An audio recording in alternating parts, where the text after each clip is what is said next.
திருவண்ணாமலையில் கிரிவலம் முடிந்து சொந்த ஊர்களுக்கு செல்ல பேருந்துகளுக்காக 4 மணி நேரத்திற்கும் மேலாக காத்திருந்தும் பேருந்து கிடைக்காததால் மாநகராட்சி அலுவலகம் முன் பயணிகள் மறியலில் ஈடுபட்டனர்.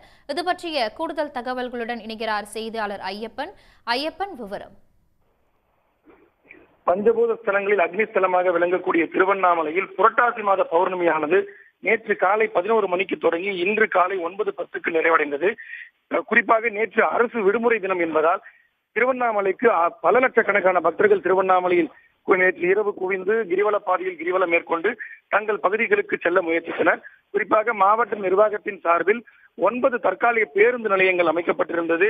தமிழ்நாடு அரசின் போக்குவரத்து மண்டல கழகத்தின் சார்பிலே திருவண்ணாமலைக்கு சுமார் 1500க்கும் மேற்பட்ட சிறப்பு பேருந்துகளும் இயக்கப்பட்டது.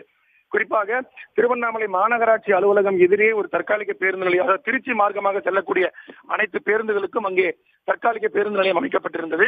கிரிவலம் முடித்த பக்தர்கள் கிரிவலத்திற்காக 5 மணி நேரத்திற்கு மேலாக கிரிவலம் மேற்கொண்டு அதனைத் தொடர்ந்து அண்ணாமலையார் திருக்கோவிலில் சுமார் 3 மணி நேரத்திற்கு மேலாக காத்திருந்து சாமி தரிசனம் செய்த பக்தர்கள் தங்கள் பகுதிகளுக்கு செல்வதற்காக தற்காலிக பேருந்து நிலையத்துக்கு சென்ற பொழுது போதுமான பேருந்துகள் இல்லாததால் திடீரென அவர்கள் சாலை மறியலில் ஈடுபட்டார்கள். குறிப்பாக திருச்சி, கும்பகோணம், சிவகங்கை உள்ளிட்ட மாவட்டங்களுக்கு செல்வதற்கு போதுமான பேருந்துகள் மாவட்ட நிர்வாகம் இயக்கவில்லை என குற்றம் சாட்டி காவல்துறையினருடன் சாலை மறியலில் ஈடுபட்டதுடன் இது அறிந்த காவல்துறையினர் சம்பவ இடத்திற்கு வந்து அவர்களிடையே சமாதான பேச்சுவார்த்தையில் ஈடுபட்ட பொழுது பக்தர்களுக்கும் காவல்துறையினருடைய வாக்குவாதம் நிலவியது.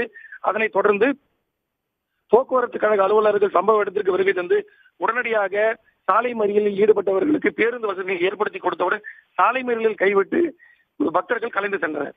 இதனால் அப்பகுதியில் சிறிது நேரம் பரபரப்பு நிலவியது. விரிவான தகவல்களுக்கு நன்றி ஐயப்பன். உடனுக்குடன் செய்திகளை தெரிந்து கொள்ள சன் நியூஸ் பெல் ஐகானை கிளிக் பண்ணுங்க.